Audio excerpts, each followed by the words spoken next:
उद्योगपति अडानी को लेकर जबरदस्त प्रदर्शन चल रहा है। इस वक्त भी कार्यवाही शुरू तो हो गई, लेकिन शोर हंगामा जरूर हो रहा है। विपक्ष का कहना है कि 6 फरवरी को वो प्रदर्शन करेंगे। मांग कर रहे हैं कि जेपीसी या तो फिर वो साथ कह रहे हैं कि सुप्रीम कोर्ट इस मामले की निगरानी करे और जांच करे।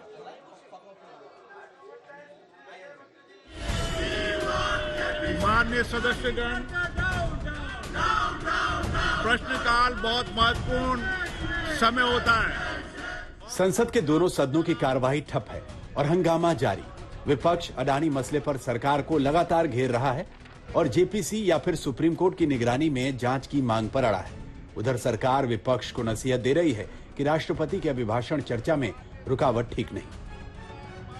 संयुक्त संसदीय दल का गठन हो जाए, निश्चित रूप से उसमें भारतीय जनता पार्टी का बहुमत है, या फिर चीफ जस्टिस ऑफ इंडिया के संरक्षण में नेतृत्व में लगातार इस प्रकरण की जांच हो। अच्छा, चर्चा करते समय कुछ भी बोल सकते हो आप? ये बड़ा विषय है ना, तो भी उनके समझ में नहीं आ रहा। उनको शायद हाउस चलने नहीं देना है, इस वजह से ऐसा कर रहे हैं। हम रिक्वेस्ट कर रहे हैं उनसे कि हाउस को चलने दें। राष्ट्रपति जी ने जो अभिभाषण दिया उस पे धन्यवाद प्रस्ताव की जो परंपरा है, उस परंपरा को वो डिस्टर्ब नहीं करें, उसको नहीं तोड़ें तो अच्छा है। अडानी ग्रुप के शेयर लगातार घट रहे हैं। कंपनी के निवेशकों को लगातार नुकसान हो रहा है। विपक्ष की दलील ये भी है कि एलआईसी, एसबीआई और दूसरे बैंकों के ग्राहक भी खतरे में हैं, लिहाजा जांच जरूरी है।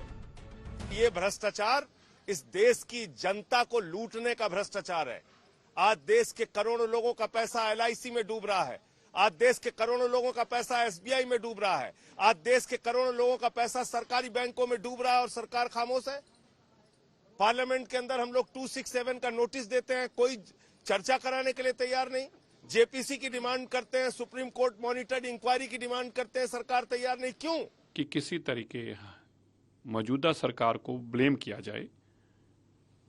किसी की शेयर वैल्यू कम हो रही है, किसी की ज्यादा हो रही है। ना तो ज्यादा होने का श्रेय जो था कभी बीजेपी ने मांगा, और ना कम होने का हमें उसका को ब्लेम मिल सकता है। क्योंकि आपने एलआईसी की बात की, एलआईसी ने खुद सामने आके कल परसों स्पष्टीकरण दिया कि उनका 36,000 करोड़ रुपया कुछ रुपया था, जो 56,000 करोड़ 20,000 करोड़ रुपया फालतू अभी तक उनका बना हुआ है, प्रॉफिट गेन किया उन्होंने।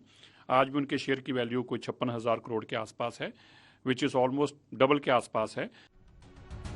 अडानी को लेकर विपक्ष आग बबूला है और बार बार यह आरोप लगा रहा है कि जो कुछ भी हुआ उसके पीछे कहीं ना कहीं सरकार का हाथ है।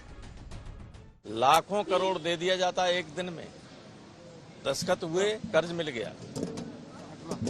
अगर सामान्य किसान या कोई व्यक्ति जाता है तो उसकी जमीन पहले लिखा ले जाते तब देते। इनका तो कुछ लिखाया नहीं जाता। अब ये रोजाना गिर रहा है शेयर, लोग घबराए हुए हैं। लोग बैंक से अपना पैसा निकालना चाहते हैं, बैंकों के पास पैसा नहीं। हंगामा तो होगा, इस विषय पर हंगामा नहीं होगा तो कौन से विषय पर होगा? ये देश लूटने की बात है। एलआईसी हो, स्टेट बैंक हो, ये दोनों जो सार्वजनिक उपक्रम है उसको लूटने की बात है। जनता का पैसा है, गरीबों का पैसा है।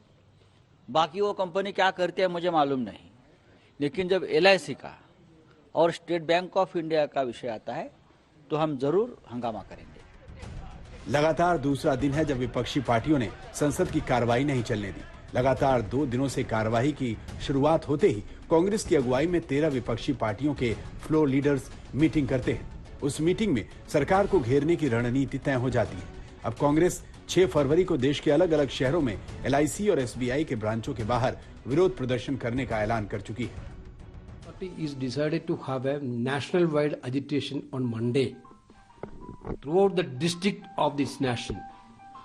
Our party leaders and workers will have a demonstration in front of the LIC's office and the SBI offices throughout the country on Monday. Adani मामले को विपक्ष ने सरकार के खिलाफ सियासी हथियार बना दिया है और उनके तेवर लगातार आक्रामक हो रहे हैं। देखने वाली बात होगी कि बाजार के हाहाकार पर सियासी चित्कार किस कदर हावी होती है। सीट पर जाएं, आज तक ब्यूरो। चलने दें। देश की